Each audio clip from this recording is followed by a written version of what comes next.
Hoje é dia 7 de março de 2022 e este é o episódio 185 do podcast do Ubuntu Portugal, o show sobre Ubuntu, software livre e outras cenas.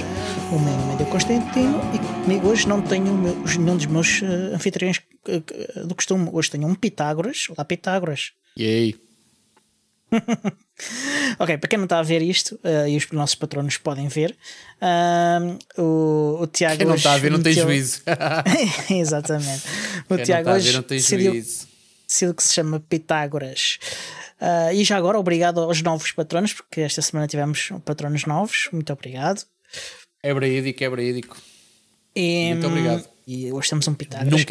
Nunca é demais reforçar que quem é patrono do podcast do Ubuntu Portugal é sexy. Muito. Pitágoras, como é que é o teorema desta semana? O teorema desta semana não é como é que foi. Ou como é que foi, sim. Como é que o teorizaste? Como é que eu teorizei? Olha, posso dizer que estive aqui a fazer um bocado de controle de danos. Portanto, ainda não me sentindo a 100%, estou a fazer controle de danos, mas estou... estás a ver quando eu não sei se tu alguma vez tocaste guitarra ou não, aliás... Guitarra nunca toquei. Outros instrumentos já toquei. Lembrei-me da guitarra agora, não sei muito bem porquê, mas, ou seja, quando tu começas a tocar guitarra, o primeiro dia dói-te os dedos, no segundo dia também, ao terceiro dia já fazes calo e a partir daí ficas com os dedos ásperos como o raio, mas nunca mais te doem por causa do contacto com as cordas. Isso acontece com um monte de outras... Acontece com a enxada também, quando andas de volta da agricultura o ou sling, da jardinagem. Quando andas de bicicleta, o sling também tem esse efeito no rabo. É um facto. Menos um bocadinho, sim. Eu aí tinha um daqueles... ainda tenho pai, um daqueles calções com uma espécie de um penso higiênico. Exatamente. E então aquilo faz maravilhas. Com um bom sling, com aqueles calções, aquilo só não é a poltrona da sala porque mexe-se muito. Mas isto para dizer então que estou a viver um certo calo e que me permite ter alguma sanidade e alguma disponibilidade mental que nas últimas semanas abundava menos. Portanto, é fixe. Nisto enfiaram-me dentro de um comboio durante... Para ser rigoroso, não foi um comboio, foram 4 comboios. Durante cerca de...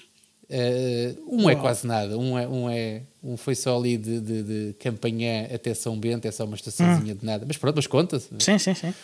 Portanto, passei algumas horas dentro de comboios este fim de semana e aproveitei para pôr alguma da escrita em dia, que é uma coisa porreira, ou seja, já falei aqui algumas vezes sobre algumas deslocações que tenho feito com alguma regularidade de avião, que tem uma coisa gira. Já tem uma coisa gira que é tu não tens que conduzir, que é uma coisa que o comboio também tem, não tens que ser tu a conduzir, portanto vais ali a descansar, a dormir, a fazer o que for. O avião tem uma seca que não tem internet, portanto, há pequenas coisas que tu parece que não precisas de internet para nada, mas depois há pequenos apontamentos que fazem toda a diferença se tu tiveres nem que seja uma réstia de internet, que é o que acontece quando tu fazes Lisboa-Porto de comboio, ou seja, a internet é miserável, mas existe. Portanto, se tu precisares de ficheiros e tiveres uma Nextcloud, ele vai sincronizando com as restas de internet que vai encontrando.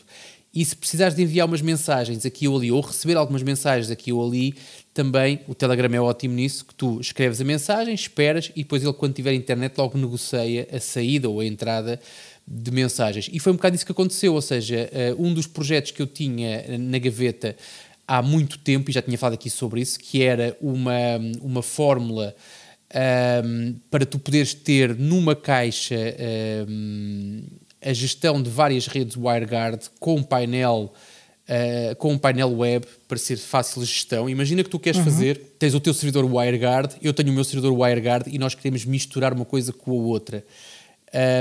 Aquilo que eu estive a cozinhar é efetivamente a forma que tu tens de a tua rede WireGuard coabitar com a minha na mesma máquina, mesma VM, por exemplo, sem se cruzarem uma com a outra e sem interferirem, a não ser na largura de banda, não é? Portanto, claramente que vamos Sim, consumir claro. largura de banda partilhada. E na Mas latência. tirando isso, sim, mas tirando isso, tu tens configurações completamente distintas. E aquilo que deu um bocadinho mais de trabalho, mas que era um bocado de cavalo de batalha, é tu conseguires criar um novo container, e posso já dizer que é um container de LXD, com apenas 4 linhas. Portanto, quando quiseres mais uma rede WireGuard, tu juntas 4 linhas à tua configuração, corres o Ansible e ele gera-te um certificado Let's Encrypt para que o teu painel web tenha validação, tenha SSL, faz-te a criação do container, faz-te a criação do port forward, ou seja, faz-te tudo, 4 linhas e tu ficas com, um container novo, WireGuard a funcionar. Sim, faz perguntas, força. Ok, então estás a falar é que tens um host com LXC, LXD, e quando queres uma nova rede com WireGuard, lanças um novo container e esse container é que faz as configurações do esse container tem uma coisa lá dentro que se chama LeanGuard. LeanGuard, ok. E o WireGuard lá dentro. Claro. E o LeanGuard inclui isso tudo, exatamente. Ok. Portanto, ele corre um instalador que prepara-te o painel web e o WireGuard, e o LeanGuard fica a funcionar dentro desse container. À parte disso, tens um container já previamente criado com HAProxy, que te faz depois toda a terminação SSL, a criação do certificado e o proxy para o porto que é exposto pelo tal LeanGuard, para tu poderes ter o caminho. Portanto, a única coisa que tens de ter previamente é o DNS apontado já para a tua instância, para que quando o Let's Encrypt corre, poder logo ter a validação feita para não teres ali dores de cabeça. E qual é o tipo de networking que usas para cada container? É uma bridge? Não, ele faz aquelas ligações nativas tipo proxy. Sim, mas não é isso. Quando tu crias quando fazes a configuração do LXD, escolhes qual é o tipo de networking que ele tem por omissão e com o qual ele expõe ao host as ligações, e por omissão é bridge. Se por omissão é bridge, é bridge que está. Ok. Seja, não mexi nessa parte. Okay. Isto vai ser tudo publicado, portanto, por isso é que eu também estou a falar aqui sobre isso. Vai ser publicado à parte também, e eu não diria em simultâneo, mas uma coisa foi alimentando a outra. Tivemos também aqui a terminar um trabalho, tivemos, porque aqui foi um trabalho conjunto, meu e do Hugo Peixoto, um trabalho que nós fizemos também para a infraestrutura da Ansol, em que a fórmula é muito semelhante, com a diferença que não é preciso estar a replicar, ou seja, aquilo que está neste momento a Ansol está a usar também uma instância com LXD, também com HAProxy, mas neste caso é para alojar um container com o Git, onde nós temos os nossos repositórios, onde este que eu estou agora a falar vai também ser publicado. Portanto, pessoas que se queiram inspirar ou que queiram de alguma maneira contribuir, que o façam. Já agora faço um bocadinho de publicidade, ou seja, a Ansol tem uma instância git.ansol.org em que qualquer pessoa, e tipicamente é para sócios, mas não é exclusivo, mas qualquer pessoa que tenha uma conta na Nextcloud da Ansol tem automaticamente a autenticação garantida no Git, exatamente. Portanto, a autenticação é centralizada. Portanto, qualquer pessoa que queira contribuir com melhorias para este ou outros repositórios que já lá estão, está a partir deste preciso instante convidada a fazê-lo. Fixe. Excelente. Se quiserem só usar a nossa experiência, o nosso trabalho, força, façam-no. É para isso que nós publicamos. Exato. Ok. Curiosamente, esta semana também andei a brincar com LXC, LXD. Isto porque eu tive a rever e a reaprender, será mais apropriado, uma coisa que eu já soube em tempos, mas que passou muitos anos desde que usei e então já não sabia, e como estava a dar uma espécie de lições a alguém sobre isso que me pediu ajuda, eu fui reaprender que é React, que é uma framework de JavaScript para fazer frontends que podem ser bastante complexos, mas usando React, o React torna tudo um bocadinho mais simples. e como estava a fazer o setup do meu ambiente de desenvolvimento e não queria poluir a minha máquina com software que eu só iria usar para aquele propósito, eu obviamente criei containers com LXC e LXD. E é fixe porque ao contrário dos containers aplicacionais como o Docker, que são muito minimalistas, eu tenho ali tudo o que eu preciso. O objetivo, se não tiveres, instalas. Exatamente. E o objetivo dos containers aplicacionais de Docker é precisamente o contrário, é ter o mínimo possível para ter lá a aplicação. Eu ali não, queria ter quase o máximo possível para eu poder chafurdar à vontade naquele ambiente de desenvolvimento. E o LXC e LXD permitem isso de uma forma muito, muito simples. Usas algum script ou alguma coisa para automatizar cada vez que precisas de um novo container, ou fazes tudo à pata? É assim, eu normalmente preciso de coisas muito diferentes umas das outras, por isso estou a fazer tudo à pata. Eu, quando precisei de fazer coisas repetidas muitas vezes, eu utilizei, não me lembro do nome daquilo. Estamos todos a contar contigo.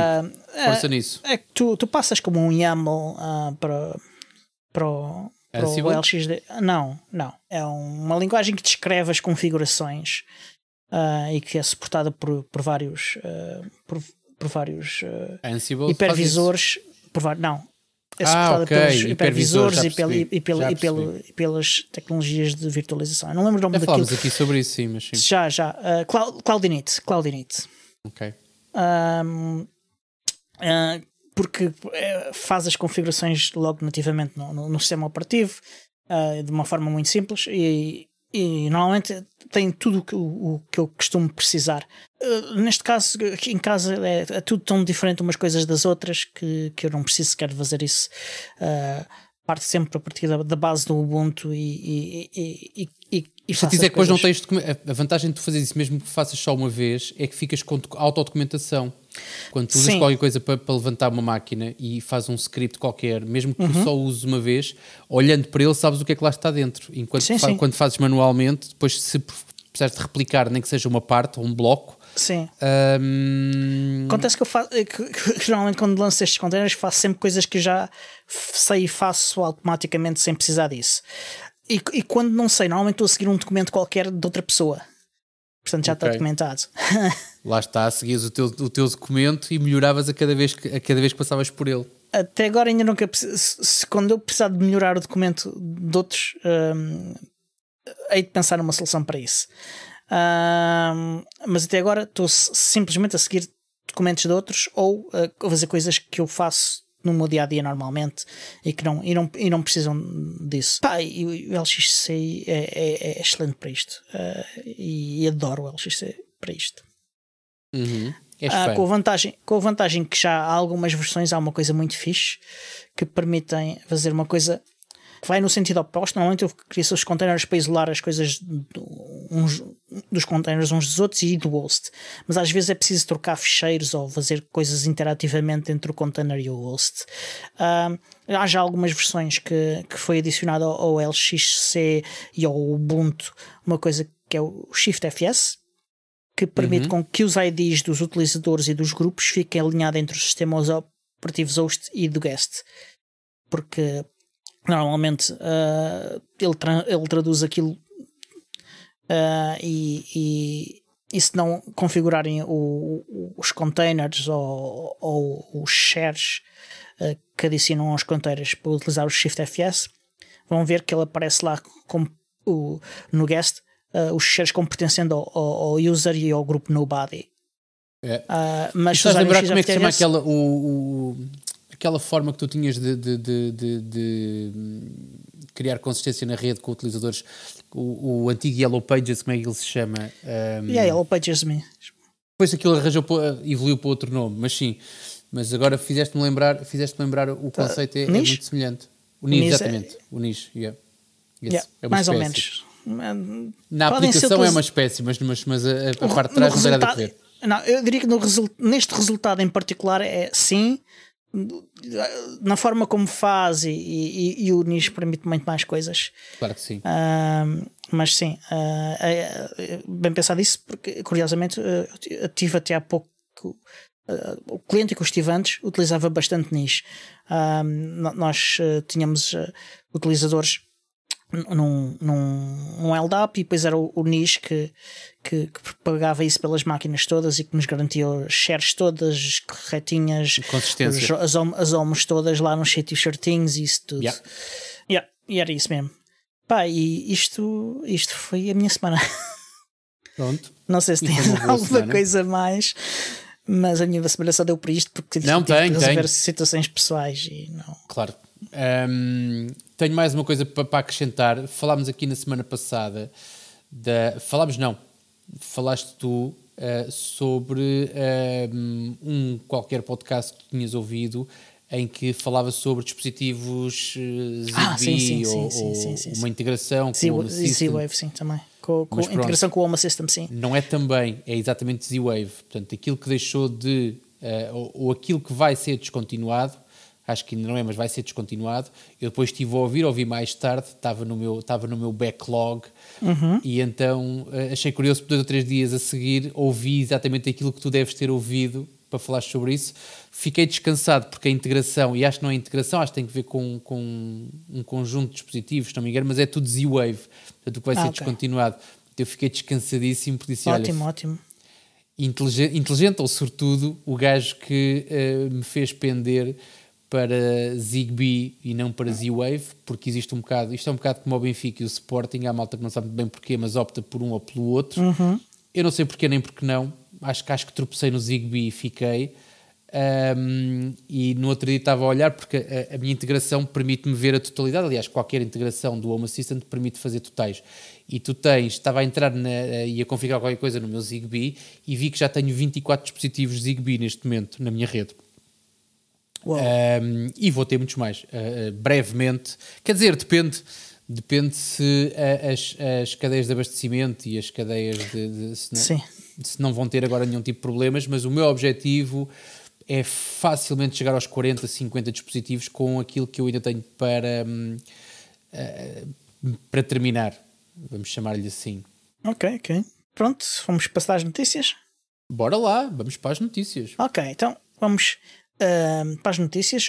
É uma notícia a respeito de uma notícia que já falámos nos 2 episódios anteriores, que é, já são conhecidos os vencedores do concurso de wallpapers para o Jabbing e Jellyfish.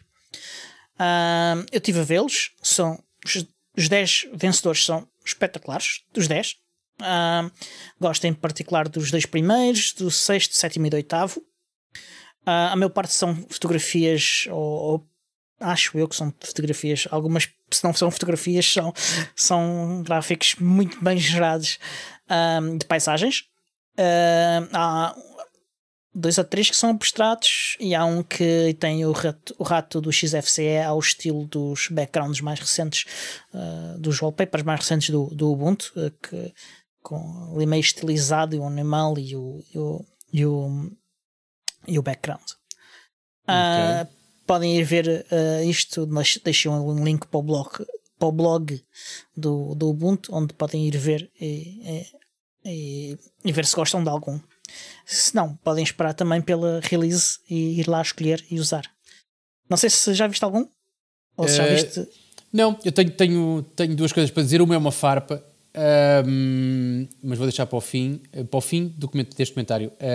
Eu falei com um grande amigo meu que faz belíssimas fotografias. Aliás, algumas das fotografias mais giras que eu tenho no meu ambiente natural, que é a neve, foram tiradas por essa pessoa. Também gosto particularmente de algumas fotografias que ele tira onde eu não estou. Aliás, até gosto mais dessas do que daquelas onde eu estou, honestamente. Mas tentei convencê-lo a participar. Não sei até que ponto, agora fiquei curioso, porque eu depois não falei mais com ele, não sei se ele chegou, mas se ele tivesse participado, provavelmente tinha-me dito. Mas tentei desencaminhá-lo, a coisa não se deve ter proporcionado, mas pronto. Em relação ainda a este concurso, não pude deixar de ouvir o podcast do Ubuntu Portugal da semana passada, especialmente a parte em que eu já não estava, porque eu tive que, portanto, eu estava de prevenção e o meu telefone tocou e eu tive que ir ver o que é que se passava. Felizmente não foi nada de dramático, mas ainda assim tinha que estar disponível para ver o que é que se passava. Claro. Portanto, não consegui terminar e não pude deixar de achar curioso, não pude deixar de ouvir e achar bastante curioso que o concurso não fechou porque pessoas... Exatamente, porque pessoas estavam em deslocação. Epá, isso é uma desculpa da treta. Honestamente é uma desculpa da treta, porque e não temos que ir muito longe. Nós que somos nós e que não devemos cavaco a ninguém e que ninguém depende de nós, quando vamos de férias, quando temos algum compromisso que nos vai ocupar mais dias, nós gravamos antes, nós agendamos, nós fazemos, arranjamos solução. Alguém alegar que não trancou, ou uma equipa alegar que não trancou ou que não fechou o concurso porque estava numa deslocação, deixem-se de tretas, esqueceram-se, assumam, não ponham as culpas na deslocação de trabalho, porque isso é falta de trabalho de casa e é amadorismo. Mas pronto, era aqui a minha pequena farpa, era aquilo que eu ia dizer certamente no final do episódio da semana passada, mas como não estava, não consegui dizer na altura certa. Mas pronto, é o que é. Olha, mas ainda assim, confio na tua opinião, são belíssimos wallpapers, aliás, podes abrir agora e tudo. É isso mesmo, estou à distância de um clique, cara. Exatamente. Não vou ser preguiçoso. Entretanto, há uma outra notícia que dá outra oportunidade ao teu amigo. É que foi lançado também o concurso de wallpapers para o Xubuntu. Portanto, vão ser escolhidos 6 vencedores. Há um máximo de 5 submissões por cada concorrente. Só podem submeter obras criadas por vocês. Podem ter obras derivadas de outras, mas têm de ser criadas por vocês. Não podem incluir qualquer tipo de marcas, incluindo a do Xubuntu. Não podem ter armas, violência, álcool, tabaco e drogas. Nem racismo, ódio ou discriminação. Também não podem ter religião nem nacionalismos. As imagens têm que estar em 2560 por 1600 pixels. Os candidatos têm de submeter as imagens até dia 12 e os vencedores vão ser anunciados lá para o fim de março. Há mais regras, mas vamos deixar isso tudo nos links que vocês depois podem ir consultar nas notas do episódio. Ou então podem ir a contest.xubuntu.org/terms. Agora, espera aí um bocadinho. Há aqui um lapso. Um lapso? Não, este link não está certo, Diogo, e foste tu que me enganaste. Estes são os vencedores da 2110. Então, ok. Então em coisa da imagem. Ok, assim. Põe o link errado. Pronto. Ok. Olha, mas de qualquer forma, os da 2110 estão muito bons. Espera, tudo o que tu acabaste de dizer foi sobre a 2110? Era sobre o 2110. Campeão. Pronto, então ok, fake news, alerta fake news, porque os resultados provavelmente ainda não saíram e o Diogo anda a 1000. Deixa cá ver. Não. Tudo o que tens competition é 2110, esquece. Mas deve estar aqui no Discord. Erro. Bom, mas se calhar continuamos, não é? Isto aqui estar a malta aqui a gastar largura de banda para nos ouvir em silêncio a clicar não faz sentido. Mas pronto. Estava a ver se encontrava ali, mas não estou a encontrar. Sobre os últimos 4 minutos ou 5, ignorem tudo aquilo que foi dito, ou então remontem 6 meses atrás. Exatamente. Para a altura em que saiu então os resultados. Estamos a falar de agosto, portanto foi um bocadinho mais do que... Não, sim, é mais ou menos isso, 6 meses. Portanto, eu estava a achar muito estranho que alguém se tivesse descuidado a fechar o concurso e que depois rapidamente tivesse logo votado e tivesse logo chegado a resultados. As votações são feitas no Discord automaticamente. Portanto, ainda assim, isto é coisa para demorar tempo, é preciso ser maturado, mas pronto, adiante. Quer dizer que também há para o Xubuntu, é isso? Exatamente. Agora fechou para o Ubuntu, está para o Xubuntu. Exatamente. E há mais notícias do Xubuntu também. O Xubuntu migrou de Launchpad para GitHub e Transifex. foi uma decisão feita com base numa votação da comunidade. Tudo o que está no GitHub está também em espelho no Launchpad, porque é a partir do Launchpad que são lançadas as builds desses pacotes e que são criadas as imagens. Os PPAs, as builds, isso tudo continuam tudo a funcionar normalmente, portanto não tem que se preocupar. E porquê da escolha do GitHub? Parece-me que os motivos parecem muito razoáveis.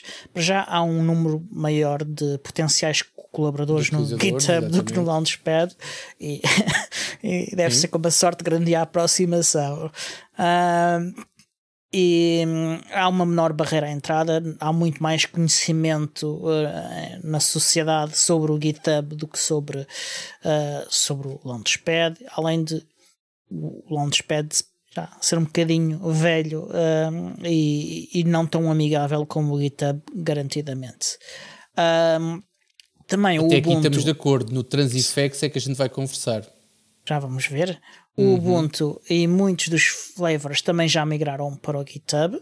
Os upstreams já estão no GitHub. O IDE do GitHub simplifica a vida a não programadores para fazerem outros tipos de contribuição que não programação em si. E também é mais fácil encontrar todos os projetos do Ubuntu a partir de uma única página. Portanto, se forem à página da organização, estão lá os links todos que podem seguir. E porquê o Transifex? Ora, aí é que está. Ora, isto, de acordo com o Ubuntu, é porque é popular, é baseado na web. Portanto, até aqui isto tem a ver com facilitar a adoção da ferramenta. Captação de novos talentos. Também. Apoiam múltiplos projetos de software livre e código aberto. É a ferramenta já utilizada pelo upstream do Ubuntu, que não o Ubuntu, que é o XFCE.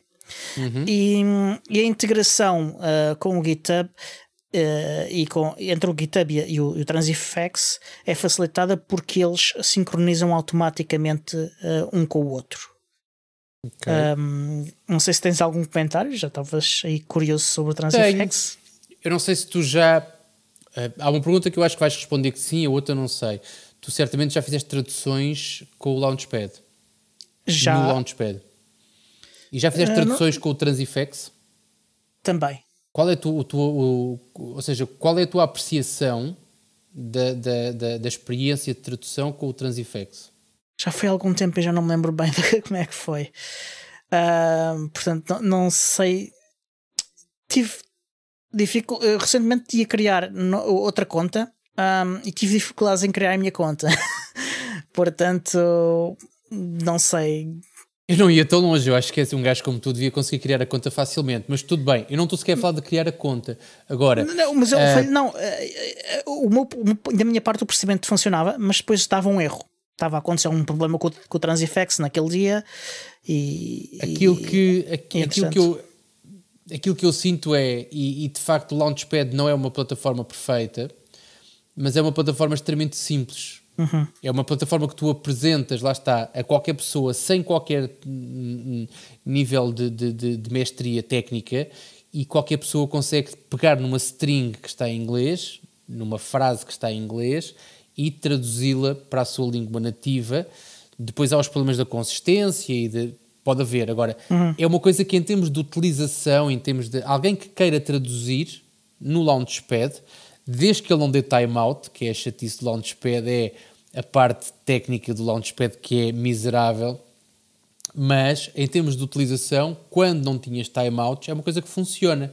E tu abres qualquer pacote e tu vês que tens 200 strings, 80 já estão traduzidas, 120 não estão, tu traduzes 10, submetes, ficas com menos 10, e a coisa vai andando, tens uns gráficozinhos e a coisa vai andando por aí. A experiência que eu tenho, ou é porque tenho pouca experiência de Transifex e tenho muito mais experiência de Launchpad, mas aquilo que eu vejo com o Transifex é que é uma grande confusão. Ou seja, aquela coisa simples de escolhes um pacote ou escolhes uma secção de um determinado software, para não estarmos aqui a falar em pacotes, escolhes um determinado bloco, um conjunto de strings, queres traduzir aquelas strings, submeter, ou seja, tu no Launchpad consegues traduzir string a string. Traduzes uma só, ok, dás ok. Ou seja, porque tu, se quiseres traduzir 100, tu tens que reservar se calhar 1 hora da tua vida para traduzir aquelas 100 strings, para submeteres tudo de uma vez. Tu Launchpad, a delícia daquilo é que tu traduzias as mais fáceis, deixavas as mais complexas para o final e a coisa ia andando. O Transifex, pelo menos a minha experiência, é que é muito mais complexo do que isso. E depois tens o outro lado, que é a parte depois da consistência. Tu queres procurar uma determinada expressão, uma determinada palavra, um termo, ao longo de tudo o resto, pá, é tudo muito mais complicado. Volto a dizer, ou eu estou a ser altamente injusto pela experiência que tinha de Launchpad e das vezes que fui ao Transifex sofri, ou de facto o Transifex não é a coisa mais amigável para tu fazeres tradução. Pode ser popular, pode integrar com o GitHub, tecnicamente pode ser muito superior, não é difícil ser superior ao Launchpad em termos técnicos.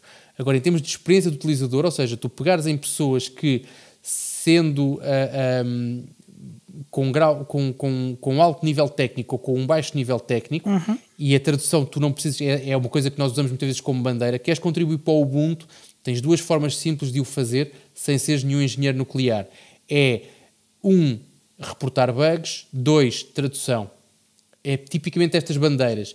E para o Transifex, tu não tens de ter um cientista, tu não tens de ser um físico nuclear, mas tens que ter ali alguma bagagem porque não é muito amigável para quem traduz. Eu não me lembro bem porque já não toco no Transifex há muitos anos. Tenho mais experiência com o Weblate e com o Launchpad, de longe mais o Launchpad que tudo. Claro que sim. Mas pronto, aparentemente eles valorizam esta integração.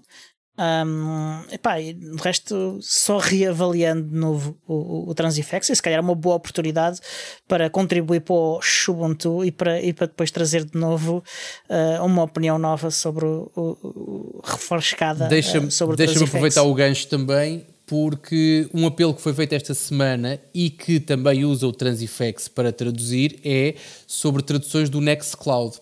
Nextcloud, e nós falamos aqui, eu diria, semana sim, semana não, para não dizer que são todas as semanas, sobre Nextcloud. Sim.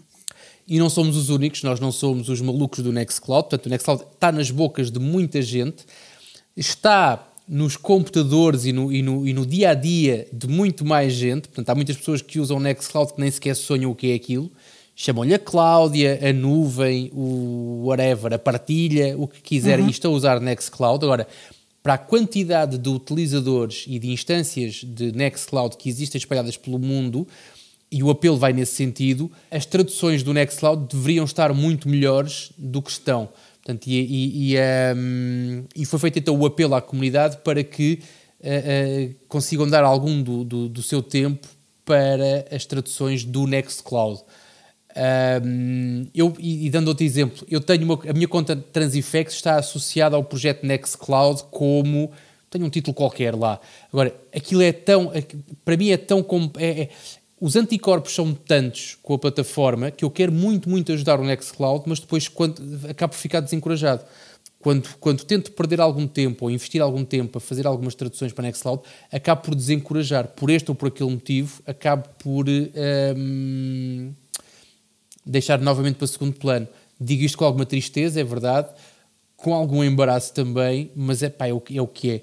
Agora, o desafio, e tu disseste isso muito bem, temos aqui 2 ótimos pretextos para olhar para o Transifex. Peguem no e-mail, mandem-nos e-mails, mensagens, telegramos, o que for, com a vossa experiência com o Transifex, calem-nos a boca, digam que nós não temos... Não é nós, que eu não tenho razão por estar aqui a chorar à conta do Transifex. Eu aceito isso e agradeço, mas vão traduzir Nextcloud, vão traduzir XFCE e Ubuntu e contem-nos a vossa experiência. Além disso, venham falar connosco e organizem um evento online da comunidade para fazer traduções para estes 2 projetos. Perfeito. Muito bom. Olha, e se quiserem contribuir para o Ubuntu, há uma página que podem ir, que é em ubuntu.org/contribute, e está lá escrito que podem criar arte, podem desenvolver, podem fazer marketing, podem fazer controle de qualidade, uma série de outras coisas. Quem contribui para o Ubuntu é sexy. Muito. E eu gosto. mais notícias ainda do Ubuntu e do Xubuntu neste caso. O Xubuntu anunciou oficialmente que vai participar na Ubuntu Testing Week.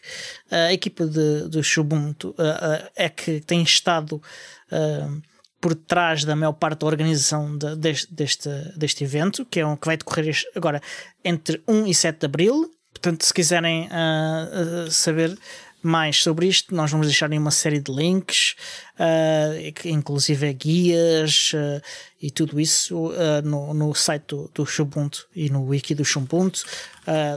O link para o grupo Telegram do Ubuntu Testers, o link de Telegram para o Xubuntu Development, tudo isso. E de Xubuntu está tudo esta semana. E agora vamos entrar numa das minhas partes preferidas, que é a parte culinária. Das notícias. Também. Mas, aliás, até há apps de culinária para o Ubuntu Touch. Claro que sim. Mas esta é a mesma secção de Ubiports. Uma notícia que te deve agradar é que já existe uma aplicação nativa para Spotify no Ubuntu Touch. A aplicação já existe há algum tempo, mas só agora é que ela entrou para a Open Store. Nativa? Nativa. O que é que quer dizer com nativa? Ou seja, não é uma web app, é isso? Exatamente. Ok. É preciso conta premium? É. Ok, faz sentido. Não me chateia porque eu pago. Eu pago o meu Spotify. Ok. Então, já estou a ligar o meu Fairphone. Espera aí um bocadinho. Pronto. A aplicação chama-se Futify. E há ainda mais novidades. Já existe uma imagem experimental do Ubuntu Touch para o GingPad A1. O GingPad é um tablet criado pela... não sei se é Jing. GingPad. Que por omissão vem com o JingOS. Tem outras opções, inclusive é com Android e com... já não sei, Sailfish OS, acho eu. Mas o Alfred Neumayer está a contribuir para a comunidade de GingPad, desenvolvendo o porte do Ubuntu Touch para o GingPad. Ainda não está integrada nem contribuída de volta para o Ubiports, que ainda está em fase de desenvolvimento. Mas se quiserem testar já é possível, e vamos deixar links para o Twitter do Alfred, onde vocês podem ir buscar tudo isso. Também podem ver num dos nossos links um vídeo de um utilizador a demonstrar o Ubuntu Touch a correr no GingPad, e corre bastante bem, há que dizer, e isto apesar do porte ainda não estar completo. E isso é bastante interessante. E o Alfred também colocou um screenshot do Ubuntu Touch dele no GingPad a correr VS Studio Code. Eu vi, eles publicaram na Store o VS Codium. Exatamente, que é exatamente a notícia a seguir, que o Alfred pegou nesse trabalho e como não se pode publicar o VS Code por causa do branding da Microsoft, e provavelmente do licenciamento também, mas como o VS Codium é software livre, ele pode utilizar todo esse trabalho e publicar, empacotar e publicar na Open Store o VS Codium. O que é muito, muito fixe, acho eu. Sim, eu ainda não vi, não sei se ou seja, percebi que era preciso um teclado externo e um ecrã, um rato, já não me lembro o que era, mas que era preciso equipamento externo. Ainda assim, mesmo com equipamento externo, teres um Codium dentro do teu telefone ou dentro do teu tablet com o Ubuntu Touch, acho fantástico, desde que seja usável. Porque, por exemplo, eu lembro-me de ter o LibreOffice dentro do M10 e ele corria, não era usável. Pronto. Não era, usava em que detalhe? Já não me lembro bem qual era No a detalhe em que a experiência. janela abria, mas depois tu queres interagir com, por exemplo, uma folha de cálculo e com células da folha de cálculo e um toque para não era usável. Tinhas de usar um rato externo. Lento, tinhas que usar um rato, era lento, era muito legado, Era ou mais- seja, não era usável, ou seja, prova de conceito, corre lá, corre, se tu podias confiar nele para fosse o que fosse, epá, não. Sim. Não. Aqui no caso do VS Coding tens também de usar um teclado e um rato, ok? Não é um ecrã não é preciso. É um teclado e rato, é isso. Era isso. Sim. Eu sabia que era preciso dois dispositivos, não sabia quais eram, mas faz todo sentido que seja o teclado e o rato. Sim, obrigado, Diogo. Exatamente. E porque ele não suporta toque, é uma aplicação que não suporta toque, é uma aplicação Electron, e que por isso também vai consumir alguma memória, portanto tem de ser um dispositivo com alguma memória RAM disponível. O Thinkpad, eu não sei quanta memória é que tem, mas os smartphones recentes já têm essa capacidade na boinha. E 8 GB são mais do que suficientes para isso. 8 GB de RAM. Parece-me bem. Agora, posso dizer, já agora que falamos sobre isso, e sobre a utilização de uma folha de cálculo num dispositivo móvel, posso-te dizer que assisti este fim de semana a alguém que estava a fazer uma projeção e que estava a usar uma suite de Office que nós já falámos aqui também, pela qual temos muito carinho, que é o Collabora Online, dentro de uma instância Nextcloud, e aquilo estava irrepreensível. Portanto, ou seja, a pessoa que estava a operar, portanto, aquilo era uma projeção e pessoas a assistir, e a pessoa estava a fazer ali algum tipo de interação e a manipulação de alguma informação. Posso dizer que em momento algum tu sentes que aquilo era uma aplicação web que corria dentro de uma instância Nextcloud. Portanto, aquilo parecia claramente que tu estavas dentro da tua janela, da tua aplicação de folha de cálculo preferida, e estavas a interagir com ela. Portanto, fantástico. Ou seja, muitos parabéns à Nextcloud e à Collabora, porque têm feito muito trabalho válido. E ao LibreOffice também, claro que sim, por baixo daquilo temos LibreOffice. Mas a evolução dos últimos tempos no que toca ao Office Online, que é uma e quem criou o bichinho e a necessidade disto foi sem dúvida alguma o Google, não é? E os documentos do Google, mas a facilidade com que tu tens, a parte colaborativa de estar em 4 ou 5 utilizadores dentro de um fecheiro a editar simultaneamente, e se consegues fazê-lo com uma instância online, desde que ela tenha qualidade, Collabora está a fazê-lo de uma forma que eu acho encantador. Portanto, quem nunca experimentou que vá à procura ou que faça o setup e instalação da sua própria instância e que experimente, porque de facto é fantástico. Sim, concordo. Também já experimentei. E está muito bom. Voltando às notícias, ainda sobre o Ubuntu Touch, já é possível ouvir rádio FM no Ubuntu Touch. De momento ainda apenas no Redmi Note 7 Pro, mas há um esforço para trazer essa funcionalidade a mais dispositivos, idealmente a todos os que tiverem rádio, que serão muitos. E também já existe uma aplicação que o permite fazer, que chama-se FM mesmo, FM Rádio, aliás, e que foi criada pelo Alberto Mardegan, que será provavelmente conhecido de utilizadores do Ubuntu Touch já com algum tempo, porque ele é um developer já, além de bastante ativo, já muito antigo no ecossistema do Ubuntu Touch. Ok. Ora, estou aqui a tentar autenticar-me no meu Futify. Já cá estou. Ora, aí está. Então, vamos fazer aqui em direto uma review. Eu não consigo fazer uma review tão rapidamente quanto isso. Eu acabei de fazer login. Fizeste login, funcionou, esse aspecto já é bom. Como é que a aparência da aplicação, o que é que te parece? A aparência da aplicação cumpre perfeitamente. Portanto, eu estou aqui a ver as minhas playlists, estou a ver aqui alguns álbuns que eu devo ter feito like, mas agora quero... já está. Já ouço música desse lado. Convém não deixares muito tempo para não sermos bloqueados. Eu conheço o artista e ele dá-me direitos, mas ainda assim é uma chatice. Sim. No dia em que o Jimba não me deixar usar as músicas dele no meu podcast... Mas pronto. Agora, não estou a encontrar aqui os controles multimédia para fazer, pois, que é uma coisa básica, ou seja, eu carreguei num álbum e estou a ouvi-lo, mas eu agora quero fazer uma... já está aqui a pausa, sim senhor. Agora se eu quiser usar... ok, não, está.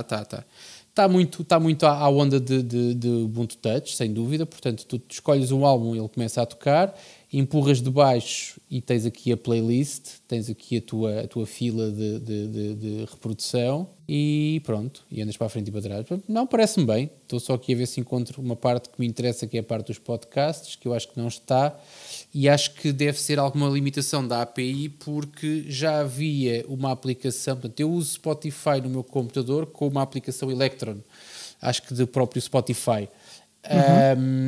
Existia uma, e acho que até foi o Popeye que fez, ou que pelo menos foi ele que fez snap daquilo, que era uma aplicação nativa, mas que não tinha a parte dos podcasts. Portanto, lá está, deve ser. Acho que ele fez só o snap, eu sei o que é que estás a falar. Ele fez só o snap. Exatamente. Portanto, eu sei que o Popeye tinha o dedo naquilo, provavelmente no empacotamento. Eu lembro-me disso. A única coisa que eu tenho aqui são músicas. Mas pronto, mas funciona. Ou seja, eu diria que 60% a 70% do tempo que eu gasto no Spotify é ouvir podcasts atualmente, mas para a parte em que estiver a ouvir música já consigo ouvir no meu Ubuntu Touch. Fixe. Ok, fixe. Muito bem. Boa malha. Voltando às notícias, temos aqui uma. Queres ouvir? Uma Queres notícia... que eu te ponha aqui accept? Eu já vou... não podemos, depois bloqueia-nos o vídeo. Eu ponho de longe. Há uma notícia interessante da Canonical. A Canonical e a Vodafone lançaram uma cloud de smartphones com base em Unbox Cloud. A ideia é criar uma rede de dispositivos inteligentes, sejam eles boxes, TVs, computadores, wearables, whatever, e todos eles são automaticamente um smartphone ou são smartphone-like. Os dispositivos passam a correr a maior parte do software no Unbox, na cloud, precisando apenas ter funcionalidades básicas como o decoding de vídeo que vem da cloud, ter a capacidade de receber os inputs e outputs dos utilizadores, fazer interface com os sensores e com os botões todos do dispositivo em si. A storage e a computação mais exigente ficariam na cloud, e que pode ser escalada em termos de capacidade conforme é necessário. Obviamente. Diz-me, o que é que achas deste tipo de soluções? Isso faz-me lembrar a conversa que nós tivemos na semana passada sobre o streaming de jogos. Sim, e que é outra utilização possível do Unbox Cloud e que eles mencionam até no artigo. O streaming de jogos é outra das áreas que a Canonical está a utilizar, em que a Canonical está a promover o Unbox Cloud. Isso deve ser ótimo, mas para países que não cobram balúrdios pela largura de banda móvel ou pelo tráfego móvel. Ou seja, aquilo que eu senti quando usei as primeiras versões do Ubuntu Touch, porque tudo era uma web app, e na altura em que tu usas o Ubuntu Touch e sais de Portugal e vais para um sítio onde na altura ainda não havia roaming tendencialmente gratuito ou pelo menos com as mesmas condições. O preço, pagares o mesmo preço que pagas no país de origem. Exatamente. Quando isso não acontecia, era uma violência, porque tudo o que tu fazes, tudo o que tu fazias dentro do teu Ubuntu Phone era via web, e se não tinhas rede móvel ou se não tinhas dados móveis, era uma chatice. Ou mas fazias como fazia o Costales, que era comprava um cartão Lica no sítio onde chegava e gastava e pronto, ou então era complicado. Quando tu tens streaming... Eu aqui não acredito que eles vão contar com isto para o tráfego. Então, mas aí entra a questão da neutralidade da internet e o atentado que é, mais uma vez... Não diria que sim, não diria isso, porque o que ele está a fazer é correr as tuas apps como uma VM, né? Na cloud.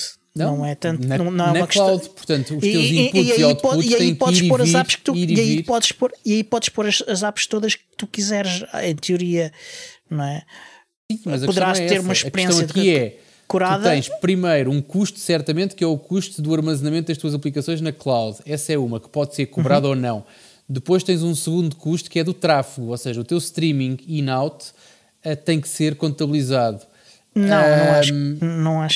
Não acho que, não acredito que vá ser sequer. Se não, vai estar. Se não for contabilizado, é o tal a tentar dar neutralidade à internet. Não deveria ser. Se é tráfego na internet, devia ser contabilizado. E depois tens o outro lado. Enfia-te num avião durante 4 horas e pega no telefone e não fazes nada com ele. Porque sem uma ligação à internet não fazes nada com o teu telefone. Atenção. Em muitos países e algumas companhias aéreas há ligação e pode-se usar o telemóvel nos aviões. Sabes quanto é que na custa? Na Europa não. Então Agora, pronto, está bem. Mas agora, tu, quando sais daqui parece-me... estás 4 horas no avião é na Europa. Para estás 4 horas no avião a sair de Lisboa é na Europa. Portanto, não desvies isto para fora. África. Certo. Na Europa ou no Norte da África, sim. É aqui que queres centrar a discussão, porque a questão aqui que se coloca é, atualmente, e para aquilo que é a experiência de um português ou de pessoas aqui ao nosso redor, é que a experiência de internet em altitude, e quando falo em altitude é muita altitude, não é opção. Quando eles te cobram 25 euros por 100 megas em altitude, com uma latência brutal, e 100 megas é uma coisa que tu gastas em menos de um fósforo. Lá está, se estiveres a fazer streamings para cima e para baixo de aplicações que tens numa VM, que está numa cloud qualquer, os teus 100 megas, quanto tempo é que vão durar? Agora, tenho dúvidas que durem alguma coisa de jeito. O que me parece é que isto não é para esse use case, é que está virado para empresas. Pois, está bem, mas tu tens um telefone, que utilizam tens um dispositivos em contextos muito específicos, por exemplo, utilizarem como pontos de venda, como equipamentos de pagamento. Para ficar quieto no mesmo sítio, tudo bem, ok, aí estou contigo. Aí, se é uma coisa para ficar naquele sítio com aquele propósito único, tudo bem. Ou num espaço limitado em geral. Eu acho que é mais para esse tipo de soluções. Não me parece que seja um dispositivo de consumo geral virado para o consumo em massa. Não me parece que seja esse tipo de soluções. Não faz sentido ser para outra, precisamente pelo tipo de coisas que estavas a dizer. Parece-me mais uma solução empresarial para determinados nichos de mercado. Sim. Se for para utilizações muito específicas, ou seja, um bocado à laia de IoT, eu ainda consigo acompanhar aí nessa estratégia. Agora, se for de facto para tu, e como se falou em termos que o futuro dos videojogos passaria por aí, é complicado. Ok? E uma coisa é tu teres uma tarifa plana em casa, que é uma coisa, e aí fazemos o contrário. Nós, pelo menos aqui, temos tarifas planas. É uma coisa que eu percebi que, por exemplo, nos Estados Unidos não é assim tão frequente quanto isso, teres uma tarifa plana, mesmo numa ligação de fibra fixa na tua casa. Normalmente tens um plano de dados associado, seja pequeno, médio, grande, mas tens um plano de dados. Portanto, e quando tu entras no streaming para tudo, tens que fazer contas ao tráfego que gastas, porque então quando tu estás a fazer streaming de jogos a 4K, com não sei quantas FPS, ou com não sei quantas... 4K num telemóvel não vai ser, mas... Não te falo do telemóvel, te falo do conceito de streaming do modo geral, do streaming para jogos, do streaming para aplicações. Portanto, quando tu começas a entrar neste tipo de utilização, há muitas contas que tu tens que fazer e quer queiras, quer não, teres a aplicação do teu lado, tens de ter computação, mas eu compras um bom telefone, o telefone dura-te 1 ano ou 2 e tu só tens e usas a aplicação no teu equipamento, ao fim de 2 anos trocas. Quanto é que te vai custar o streaming de aplicações e o aluguer de espaço do lado de lá para tu correr dessas aplicações? Se não vale a pena comprares um bom terminal e usá-lo durante 2, 3 anos, que é o que um terminal deve durar, mais coisa, menos coisa, e depois trocares por outro mais atual. Epá, não sei, lá está. São contas que têm que ser feitas. Não é uma resposta imediata, não é uma solução imediata, não é... E há de ser caso a caso. Cada caso terá o seu a sua vantagem e desvantagem na utilização deste tipo de serviços. Sim. Isto é de facto uma solução virada mais para organizações, e de facto tem vantagens como permitir ter uma velocidade muito maior no deployment de aplicações e de updates das aplicações, e também, e também do próprio sistema operativo, porque o sistema operativo que está no dispositivo não tem que se preocupar tanto com retrocompatibilidade e APIs tantas para desenvolvimento das aplicações. E não é só isso, é um bocado, ou seja, eu sou do tempo em que era complicado tu correres Ubuntu no teu computador e teres um software de faturação. Era complicado. Na altura o único que existia, e de facto quando eu estou a falar há uns anos valentes, tu tinhas o Colibri, era a única coisa que corria, e que a malta depois confundia aquilo com software livre, ou com software open source, ou com outras denominações semelhantes, e aquilo não tinha nada disso. A única vantagem que tinha é que corria em qualquer aplicação, em qualquer sistema operativo. E depois transitas para os softwares, e agora já é bastante frequente tu teres softwares de faturação que correm software as a service, portanto correm num painel web em que tu estás nas tintas para o browser, estás nas tintas para o sistema operativo, estás nas tintas para o equipamento. Tu podes correr aquilo num telefone se quiseres, num watch, se tu quiseres, se tiveres um watch que tenha um telefone que tenha acesso à internet, se tiveres paciência para isso e dedos pequeninos, também deves conseguir fazê-lo. E nesse sentido é porreiro. Agora, e tens essa vantagem, só tens de ter preocupação de teres o teu sistema operativo minimalista do teu equipamento atualizado e o browser atualizado e compatível, e depois tudo o resto corre dentro do teu browser ou dentro do teu programa específico que faz ligação à tal nuvem. Mas tens a outra parte da fatura.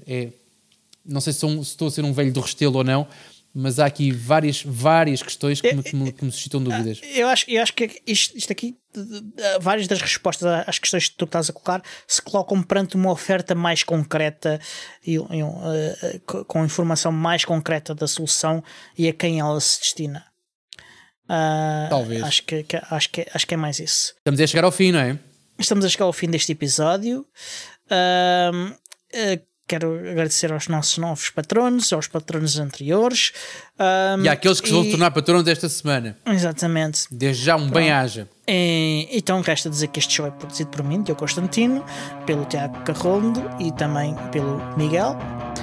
E é editado pelo Alexandre Carrapiço, o Senhor Podcast. E até para a semana. Até à próxima.